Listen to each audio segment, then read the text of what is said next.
Perfecto. Empezamos entonces nuestro tema de hoy, que hace referencia al protocolo de signos vitales. Me disculpa, Senen, que no lo incluí.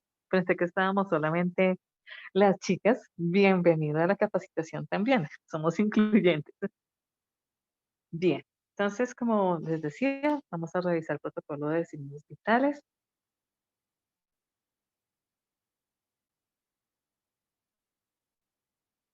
Inicialmente, revisando qué es la toma de signos vitales y por qué es tan importante. Entonces tenemos que la toma de signos vitales en el paciente es todo un proceso que nos permite determinar en qué condición de salud está nuestro paciente y por consiguiente planear todas las acciones y cuidados de enfermería. Dentro de los objetivos que tenemos, el primero es reconocer la técnica correcta para tomar los signos. Ustedes lo manejan muy bien, pero la idea es repasarlo el día de hoy. Y en segundo lugar, identificar cuáles son las cifras normales y anormales de los signos vitales para establecer con precisión la condición del paciente. Siguiente. Jefe, discúlpeme, ¿usted está viendo la pantalla grande o las diapositivas chiquitas? Estoy viendo la pantalla grande. Perfecto. Ok, perfecto, listo.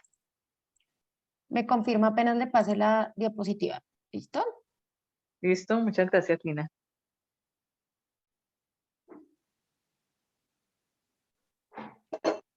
Pasado.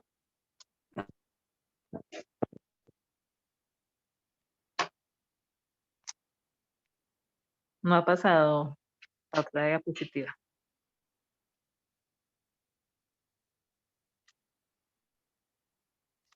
Muy bien. Entonces, entramos a revisar en primer lugar que la toma de signos vitales como tal es el proceso en el que estamos revisando temperatura, el pulso, la presión arterial, la saturación o oximetría y la frecuencia respiratoria. Como lo habíamos visto inicialmente, estos son indicadores del estado de salud del paciente. Mediante la toma de signos vitales estamos midiendo el funcionamiento del sistema circulatorio, del sistema respiratorio y del sistema neuroendocrino. Con los resultados que encontremos, pues como ya lo habíamos revisado, podemos identificar problemas y tomar acciones en relación a estos hallazgos. Siguiente diapositiva. ¿Cuándo tomar los signos vitales? Entonces aquí tenemos unos momentos básicos antes y después de administrar medicamentos, con énfasis en los antihipertensivos y antiarrítmicos. Dentro de los antiarrítmicos tenemos medicamentos como el metoprolol, el propanolol, la miodarona. También en segundo lugar, después de realizar terapias que generen un cambio en el estado del sistema cardiovascular y respiratorio de nuestro paciente. En tercer lugar, cuando la condición del paciente cambia bruscamente.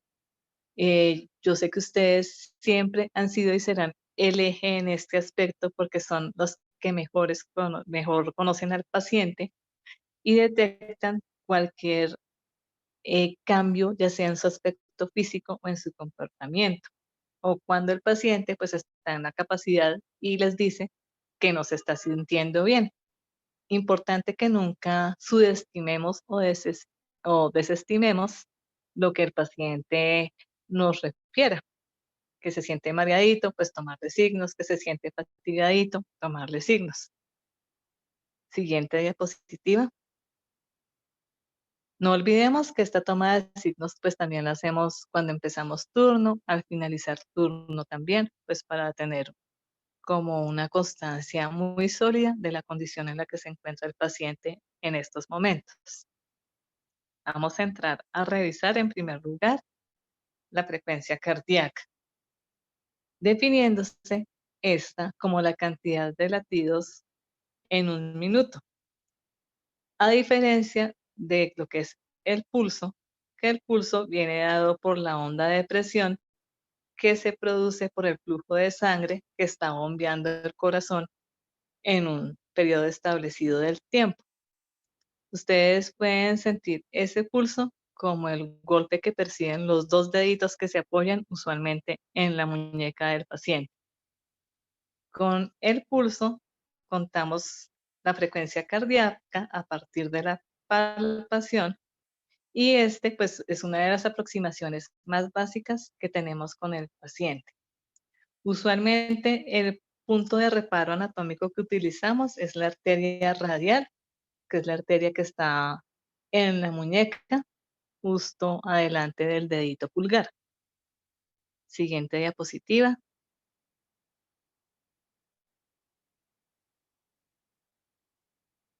A su izquierda, ustedes pueden ver la posición adecuada para la toma del pulso.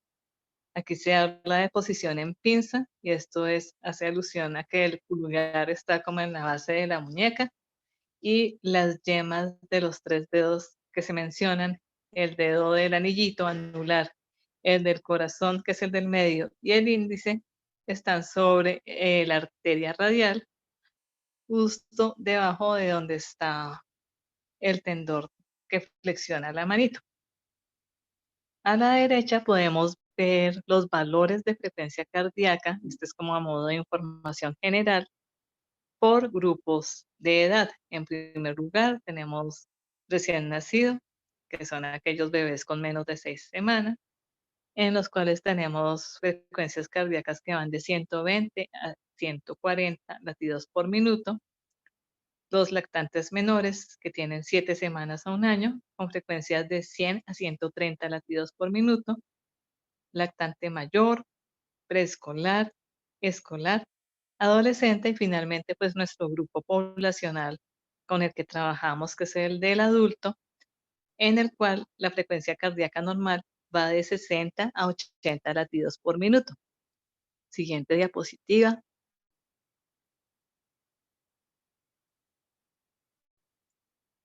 En relación al pulso, tenemos 3 características básicas a interpretar cuando hacemos nuestro control de frecuencia cardíaca o pulsaciones. Primero, frecuencia, que hace alusión al número de latidos en un minuto. Esta frecuencia cardíaca puede variar según la edad del paciente, si es hombre o mujer, si es un deportista o si ha hecho alguna actividad que haga pues aumentar sus latidos antes de realizar la toma de los signos, y también interfiere el estado emocional, porque muchas veces cuando estamos con estrés, con una contrariedad, se disparan, como ustedes saben, los niveles de adrenalina y esto hace que la frecuencia aumente en relación al número de latidos por minuto. Sí, señora Milena, la frecuencia que se toma como normal en un adulto de 60 a 100 latidos por minuto. Cuando tenemos más de 100 latidos, como lo vemos aquí a mano izquierda, tenemos taquicardia, y cuando la frecuencia cardíaca tiene menos de 60 latidos en un minuto, hablamos de bradicardia. Algunos medicamentos pueden producir cualquiera de los dos efectos. El salbutamol, generalmente en nebulizaciones, la teofilina o aminofilina, que son medicamentos broncodilatadores que ya casi no manejamos, pueden producir taquicardia. Y medicamentos que actúan sobre la conducción y la movilidad del corazón, como el metoprolol, pueden también producir una disminución de frecuencia cardíaca. En relación al ritmo, que es la segunda característica, recuerden la primera es la frecuencia, segunda ritmo, hace alusión a que entre una pulsación o un latido y otro hay el mismo intervalo de tiempo.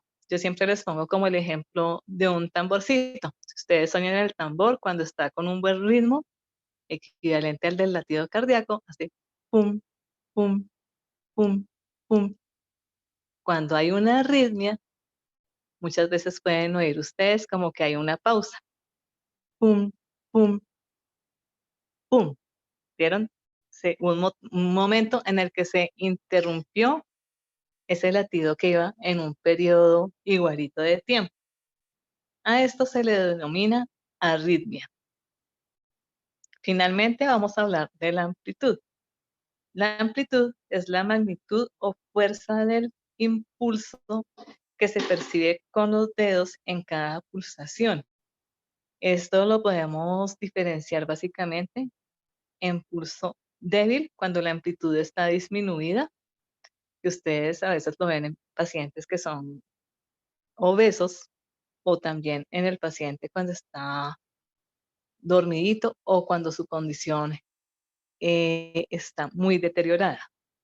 Y tenemos la percepción del pulso de amplitud fuerte, que es un golpe, perdón la redundancia, muy intenso, que observamos muchas veces cuando el paciente está agitado o después de que nosotros hacemos actividad física. Siguiente diapositiva.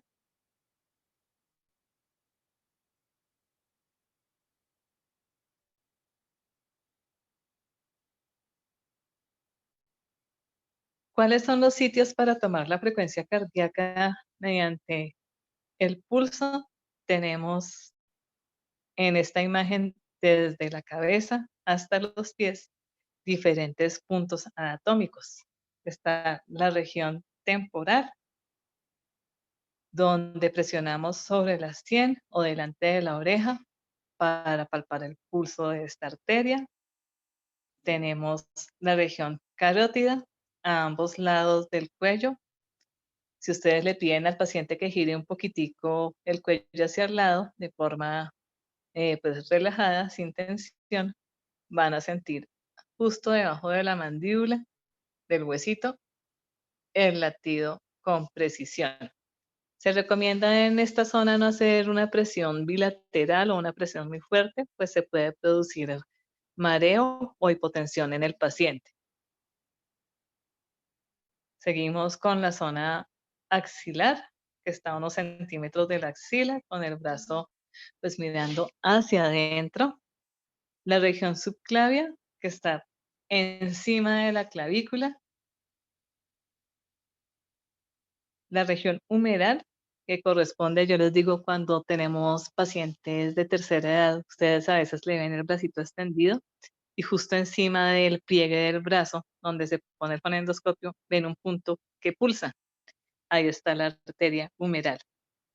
La arteria radial o cubital, como la habíamos visto anteriormente, que se palpa a nivel de la muñeca, en la cara anterior y lateral. La arteria femoral, que está básicamente posicionada donde nace la ingle, a nivel del pliegue. En este punto hay que hacer presión profunda porque generalmente hay músculo y grasa y no es tan fácil encontrarla. La región poplitea, que es justo en el huequito que está detrás de la rodilla. Y ya finalizando en el pie, en el dorso, está a nivel lateral al tendón, la arteria pedia.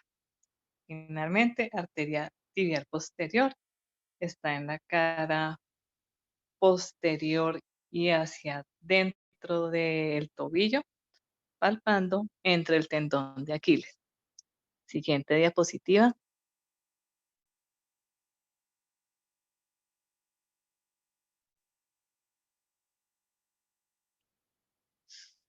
Otra manera distinta al método palpatorio, o sea, al método en el que utilizamos nuestros deditos, es utilizando correctamente el fonendoscopio. Ustedes ven que es importante tener las olivas del fonendoscopio hacia adelante antes de poner el fonendoscopio. Hay que abrir el diafragma, calentar el tambor frotando con nuestras manos para que el paciente no tenga pues esa sensación desagradable de que está muy frío el tambor. Y finalmente poner el fonendoscopio sobre el punto donde los ruidos cardíacos se oyen mejor. La recomendación principal es ponerlos en el lado izquierdo del corazón al ladito del hueso que está en todo el centro del pecho, que es el esternón.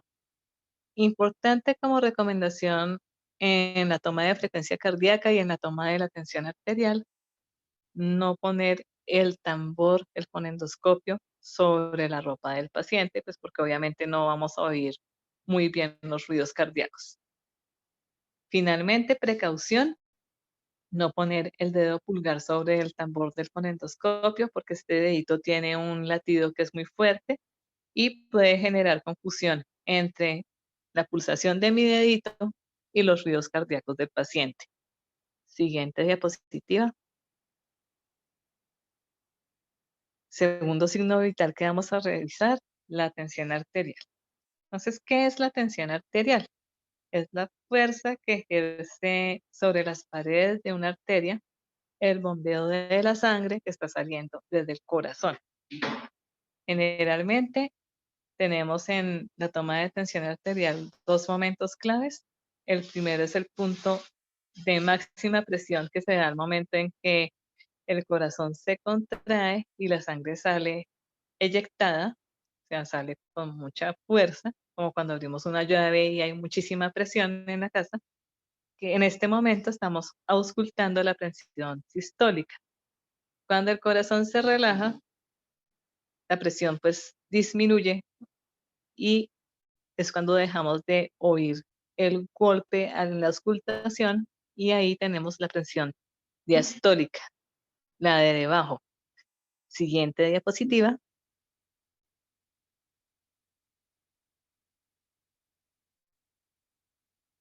Bien, importantísimo. Hay factores que influyen en el resultado de la tensión arterial. Como hablábamos, factores emocionales como estrés, ansiedad, edad del paciente. Si el paciente tiene antecedentes de tabaquismo, pues obviamente la, la alteración a nivel de las arterias que se obstruyen puede generar tendencia a valores altos. La actividad física igualmente produce elevación de tensión arterial. Medicamentos pueden bajarla, es el efecto más frecuente. Y en etnicidad hacemos referencia a las personas que son de piel negra, etnia afroamericana. ¿Cuándo tomar la tensión arterial? Cuando la persona tenga cambios físicos, como veíamos anteriormente, antes y después de la administración de medicamentos. Cuando veamos que hay alguna alteración significativa a nivel de los parámetros hemodinámicos del paciente, esto hace alusión a sangrado, a shock, que puede estar presente no necesariamente con sangrado visible. Y pues como les decía, antes, al empezar el turno y antes de terminar nuestro turno. Las recomendaciones que hay, tomar siempre la presión arterial con el paciente sentado, el brazalete 3 dedos por encima del pliegue del brazo. El paciente debe haber reposado mínimo 5 minutos. Se le debe explicar el procedimiento y enfatizarle en que debe estar tranquilo y no hablar en el momento en que estamos haciendo la toma de la tensión. Siguiente diapositiva.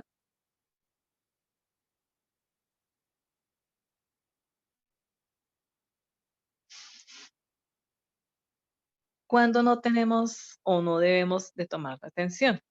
Si el paciente ha hecho actividad física, se ha consumido alimentos o líquidos que estén muy fríos, porque pues ese frío nos genera un fenómeno que se llama vasoconstricción, o sea que todo el sistema de circulación está contraído, cerradito, y eso hace que aumente el valor del registro de tensión arterial. Cuando el paciente tiene vejiga llena, ha tomado alcohol, está agitado, y finalmente, pues tener la precaución de no poner el brazalete por encima de la ropa, pues esto nos va a generar un sesgo o un error en el valor que estamos obteniendo. Finalmente, no olvidar otros factores que nos alteran la medición. La calibración, que ustedes saben, el tensiómetro se calibra cada 6 meses. El brazalete debe estar 3 dedos por encima del brazo, del pliegue, y no tan apretado. Debe caber uno de nuestros dedos al ponerlo. Tener la perilla desinflada. Debemos palpar la arteria. Muchas veces como que nos mecanizamos y decimos, ahí está, y resulta que por ahí no está. Entonces siempre palpar antes de poner el fonendoscopio. Finalmente, colocar inadecuadamente el fonendoscopio. Esto hace referencia a que a veces ponemos, como es un poco engorroso, ponemos el brazalete y debajo de este el fonendoscopio. Esto hace que la lectura también nos dé alterada. Y finalmente, lo que hace alusión a la lectura inadecuada. Hay que tener en cuenta que a veces si nosotros estamos hablando o si estamos muy cerca de alguna fuente sonora, televisor, radio, también esto va a interferir en nuestra capacidad de escucha de los golpes de sístole y diástole. Siguiente diapositiva.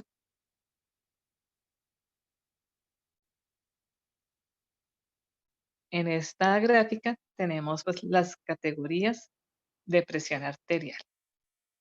Entonces, si ustedes ven en la parte superior, tenemos la tensión arterial normal, cuando tenemos 120 de sistólica o menos y 80 diastólica o menos.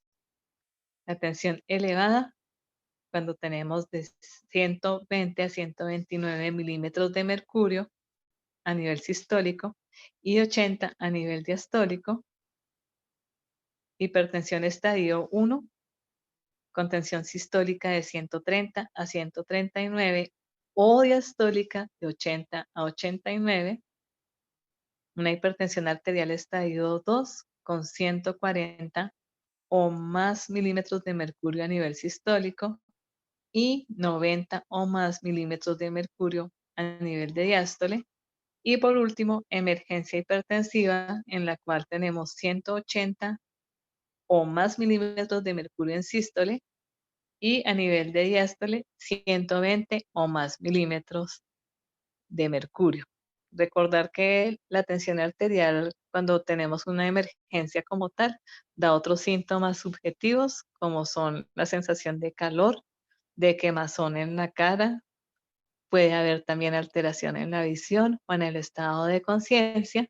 El paciente a veces nos dice que siente como un fogonazo, que puede sentir también dolor de cabeza que aparece súbitamente y escuchar pitos o zumbidos. Debajo tenemos pues una información general que habla de valores por grupo de edad, al igual que lo vimos en frecuencia cardíaca, en recién nacidos, lactante menor y mayor, preescolar, escolar, en adolescentes y en adultos. Siguiente diapositiva.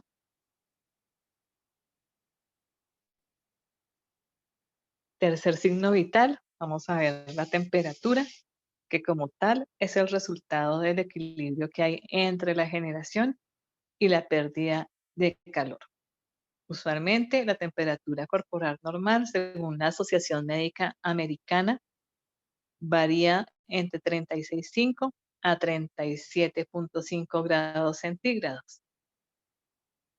Cuando hay fiebre, esta se da como respuesta fisiológica a varios estímulos que pueden ser infecciones por bacterias, por virus, por hongos, reacciones inmunitarias en las cuales nuestro organismo reacciona ante sí mismo como si hubiera una infección. Y finalmente, pues recordar que la temperatura está controlada por un punto que es como la consola principal, que es el centro de regulación térmica del hipotálamo. Algunas veces, cuando hay alteraciones neurológicas significativas, también puede haber alteración importante en la temperatura. Siguiente diapositiva.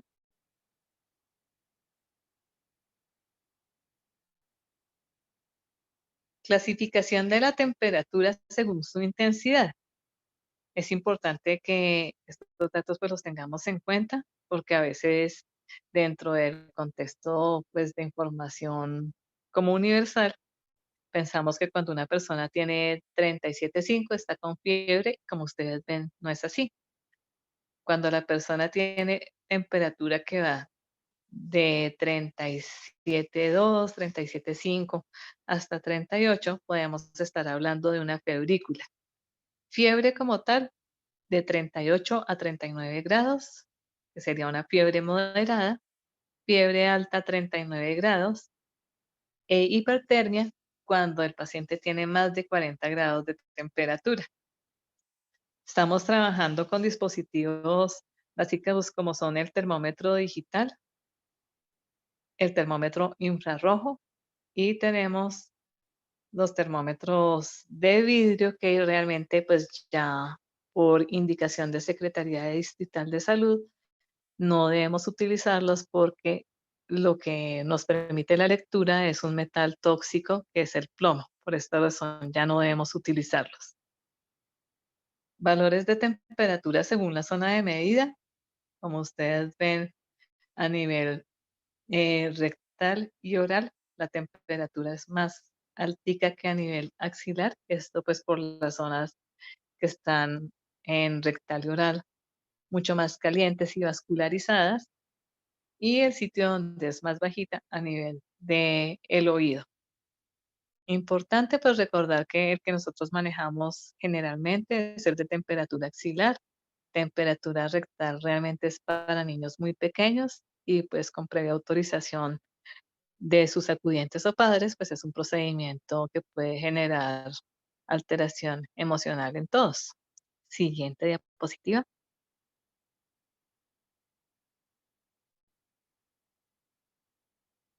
Medición de la temperatura a nivel oral, en la boca, debajo de la lengua.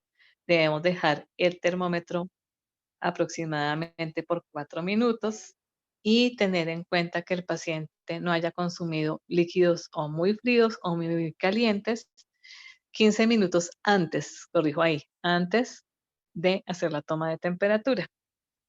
Para la temperatura rectal, como les decía, procedimiento que se utiliza generalmente en menores de 6 años, pues por las características de los niños que a veces no nos colaboran mucho en la toma. Como precaución, proporcionar intimidad al paciente y lubricar el termómetro con un poquito de aceite antes de introducirlo. Finalmente, la temperatura axilar es la más utilizada. En ella dejamos el termómetro de 1 a 3 minutos y puede, como vimos en la diapositiva anterior, ser la lectura un poco menor a la que se hace en temperatura oral. Siguiente diapositiva. Cuidados de enfermería que debemos tener en la toma de temperatura. En primer lugar, pues tener en cuenta si hay alguna alteración en el registro, comunicarla de inmediato al familiar del paciente. Si tenemos acceso directo pues al médico que lo está tratando. En segundo lugar, observar si hay cambios físicos generados por esa alta temperatura. Deshidratación, la identificamos por aumento en frecuencia cardíaca. Ustedes ven la mucosa oral y los labios resecos o parteados. El paciente puede estar somnoliento y en niños pueden haber convulsiones. ¿Qué cuidados tomaremos? Poner cómodo al paciente. ¿Cómo hacemos esto? Abriendo la ventana de la habitación. Lo podemos retirar todas las cobijas, dejarlo solo con su sabanita, su pijama, camisa. Hidratarlo. Precaución importantísima.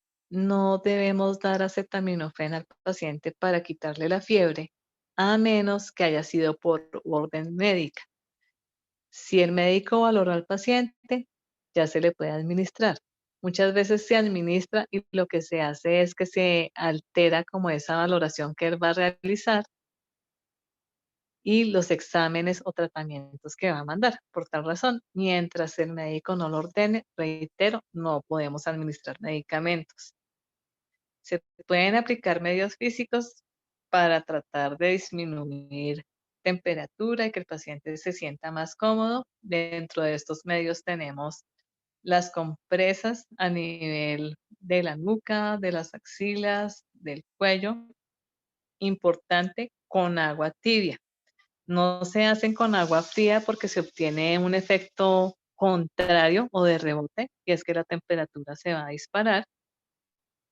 En segundo lugar, se puede hacer un baño al paciente con agua tibia, no por periodos cortos, el tiempo indicado es de 20 minutos, desabrigar al paciente e hidratarlo, puede ser con suero oral o con la bebida de preferencia del paciente. Siguiente diapositiva.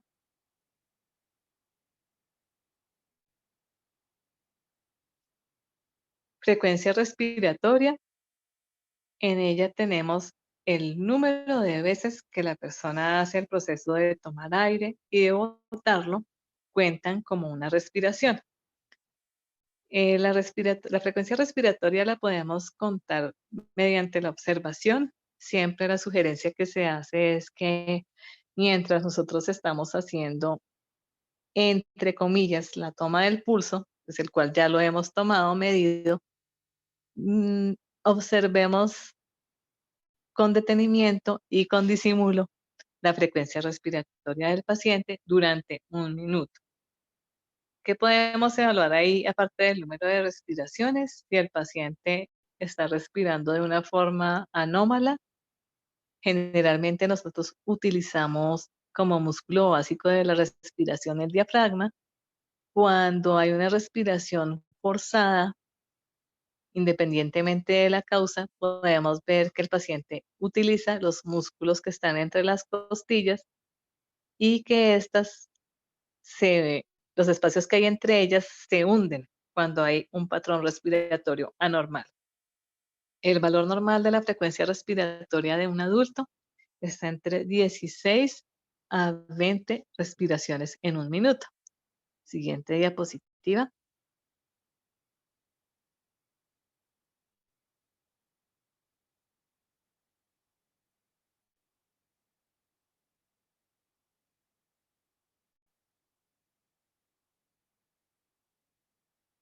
Observamos los valores de frecuencia respiratoria en grupos de edad y como observación para los registros de enfermería.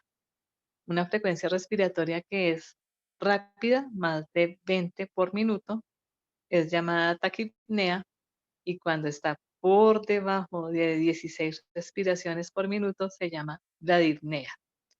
Cuando la respiración se hace con movimientos profundos, se llama hipernea. No hace alusión como tal a un número, sino a la característica en la que es muy, muy profunda. Siguiente diapositiva.